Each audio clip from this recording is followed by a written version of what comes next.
Bismillah, walhamdulillah, wa salawat ala Sayyidina wa Habibina Muhammad. We start in the name of God.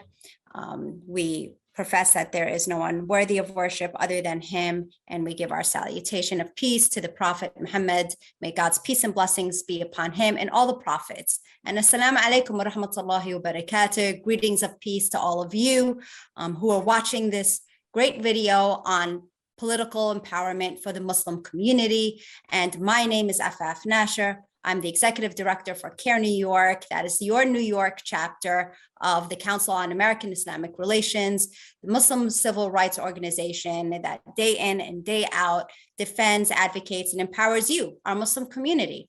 And my brothers and my sisters, I have the privilege of being here with Zead Ramadan, who I will introduce in a minute. But let me introduce our topic today and why we're doing this video. We wanted to do an informal chat with Brother Zead, who is not just a board member currently with CAIR-New York, but also an executive director for the Harlem Development Group. Is that right, Brother Zead? West Harlem Development.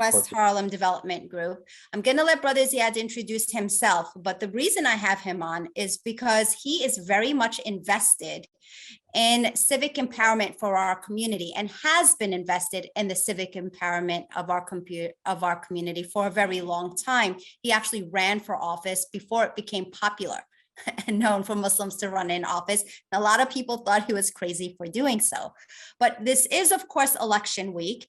Early voting has already begun. We hope many of you are taking advantage of that. We hope that you're taking your children. We hope you're taking your elders, your parents, your neighbors, and you're getting those votes in. And then, of course, the general election date is on Tuesday. And Brother Zead, let's get into it and talk about why it's so important for Muslims to vote. Before we do that, let me introduce you to the rest of our audience who may not know as much about you as I do.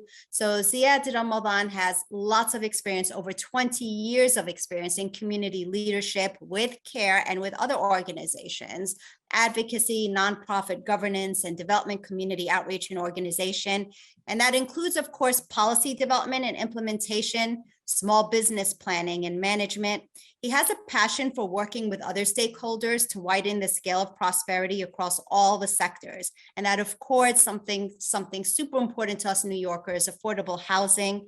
He also is invested in the arts, economic and workforce development, and older adults and youth services, education, and job creation. So that kind of already sounds like all the buzzwords politicians hit to begin with, Brother Zead. But let me give you a moment to fill in any gaps that I may have left open, and then we can get into the topic. Brother Zead, please take it. Hi, assalamu alaikum. My name is Zead Ramadan. I'm the executive director of the West Harlem Development Corporation. And it basically serves the West Harlem community in all the sectors that Afaf has mentioned. More importantly, in connection with this conversation and this time of year is the fact that I was really involved in my community with a lot of different boards and community groups, and that led me into leadership. For instance, things like the community board. I became the president or the chair of my community board in Manhattan, and I was term limited. I was in the executive committee for a decade. I was part of it for 15 years. And after you become a chair of a community board, you become recognized as a leader in the community, and organizations ask you to be on their boards or to help them understand how to become more effective. And so I went on to become the chair of the Malcolm X and Dr. Betty Shabazz Memorial. I was the founding chair of the Northern Manhattan Arts Alliance. And I also became the chair of CAIR-New York. And it leads you into civic engagement with elected officials, with city government, understanding all the different needs of the community. And at some point you look at yourself in the mirror and say, I've done so much for this community, more than a lot of candidates do who run for office. Why ain't I running for office? And that's the perfect segue, Brother Zead, for us to introduce exactly what you did. So why don't you tell us when you ran for office, what year are we talking about, and what exactly did you run for? And I'm guessing that's what inspired you, just kind of seeing the changes that are needed, and you're already involved in community leadership. So fill us in on when and for what. Yeah, well, the most important reason is why. Being involved in CAIR-New York, I was, in the belly of the beast. I knew that our community was under a lot of pressure in post 9/11 America, and we were being defined as all sorts of negative things. And as a leader in my community, which was not an Arabic community, was not a Muslim community, it was predominantly a Dominican, Jewish, and Black community. I became the president. And how did that happen? And most importantly, it was the fact that I wanted to change the narrative about who we were, and that we were, basically Americans like all other Americans who are here, and no different. And we have every right under the law and the Constitution to be treated equally in a variety of different ways. And what usually happens with people who are leaders in the community is they run for office. And one day I looked at myself in the mirror and said, I've been a leader for a long time. Is the reason I haven't run for office the fact that my name is Zead Ramadan and I'm a Muslim in 9/11 or post 9/11 America? And I had to decide, once I asked that question out loud to myself, I had to answer it, because if the answer is I'm not running because I'm a coward, or I probably have more credentials to run for office than any other candidate in this field, and the only reason I'm not doing it is because I'm a Muslim. So I made the choice to run for office, and I knew that my name would be a lightning rod. My name is Ramadan. My name would be a lightning rod for critics, the media, everything. And I knew I had to handle a lot of pressure coming from a lot of different directions, asking me, why am I running and who do I think I am, and et cetera, et cetera. And I had to be able to answer those questions and be ready for them. So in 2013, I ran for the New York City Council in a redistricted area. That was the first time it was redistricted after the census. And it changed actually the region I wanted to run in. And it included a large region of a place I didn't want to run in. But at the end of the day, it was for the New York City Council. It was in 2013, and it encompassed part of Washington Heights and mostly West Harlem. So Brother Zead, as you kind of ask yourself this really important question about your Muslim identity, being known as a Muslim even by virtue of your name, right? And then looking to run for office and understanding this was post 9/11, I would guess that a lot of the education that needed to be done, whether we're talking about the Muslim community or otherwise, just broadly speaking, because you already said that the community in which you were running was not predominantly Arab or Muslim. So what is the importance of voting? What is the message that we need to get to both Muslims, but also everyone in every community to be involved in this crazy experiment called democracy, in which every voice is needed? The importance of Muslim voting, the importance of voting in generally when there's so much apathy out there. I'll tell you the exact answer.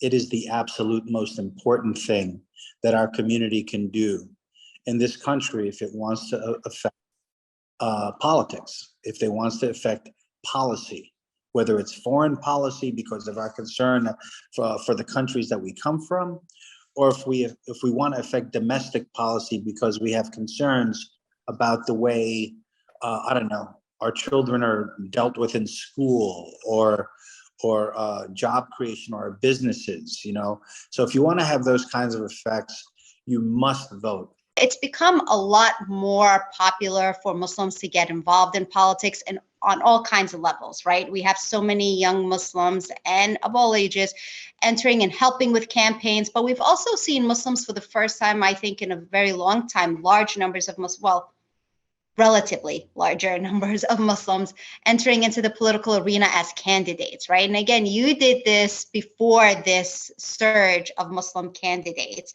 So what were your experiences as a candidate, and how did you try to solidify votes for you?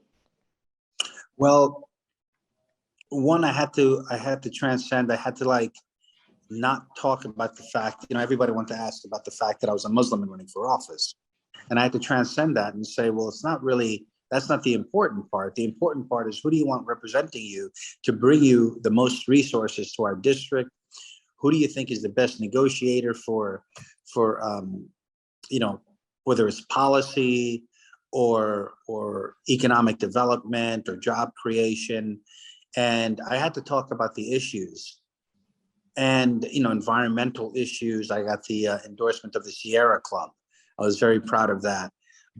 During my campaign, I realized that it was an issue that was going to be a very difficult one, because they were saying I would be the first Arab American councilman if I won. So there was a lot of attention to it. And I noticed that the Muslim community was paying a lot of attention to it as well, because I was the president of CAIR at the time, and because I was involved in a lot of Islamic work in New York City. I knew many of the leaders, many of the messages.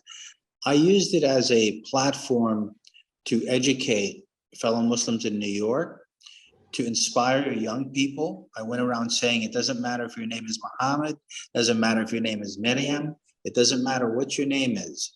If you get involved in your community, have the pride, have the courage to run for office. The other thing that I did is I made it a point to go into all these places, and because they were, because young people and the people were really proud of the fact that I was running for office, I used it as a platform to register them.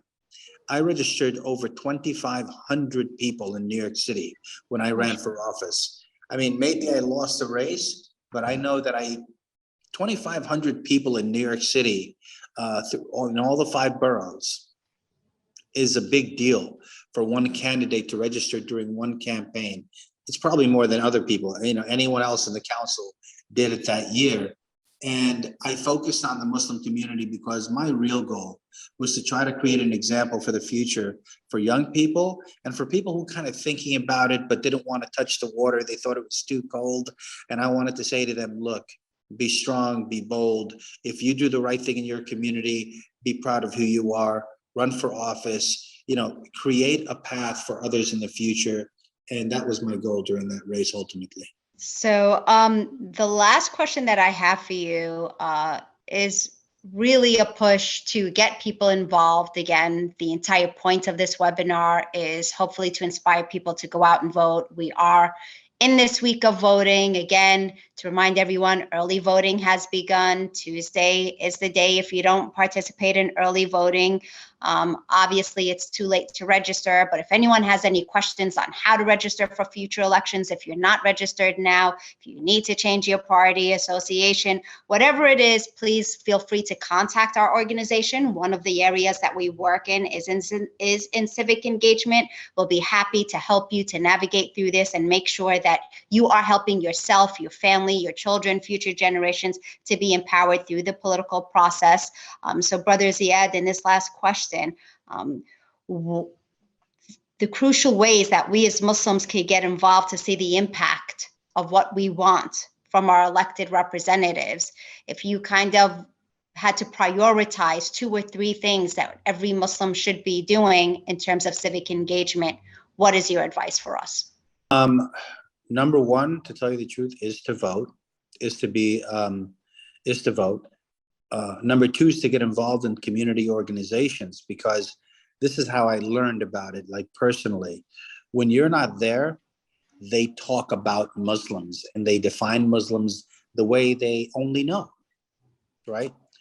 When you get partially involved, they hear your opinion. And now your opinion becomes part of their thought process. So now they bite their tongue a little bit when they're going to say something bad about Muslims, because you're in the room.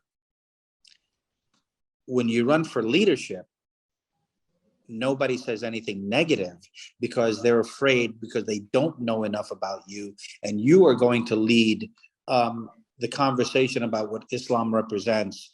And you, by example, hopefully, you do a good job and become a good example for Muslims. So they say, I know a Muslim. They do good. We want them to be our leader. You know, we want this particular person in our group to be a leader because we trust them and they always represent our community in a fair and equitable way for everybody in the room. Voting is number one. Number two is being involved. Number three, in election times, really, if you really like a candidate, contribute to them. Well, we hope everybody's inspired to go out and vote. Again, early voting's my last reminder to you all. At least during this session, you'll probably be hearing us screaming at the rooftop throughout this entire week. Please go out and vote. Again, take your parents, teach your children from a young age, let them see the process and engage them as well. And we'll see you all at the polls. Jazakumullah khairan. Thank you, Brother Zead. We'll see you soon. Assalamu alaikum.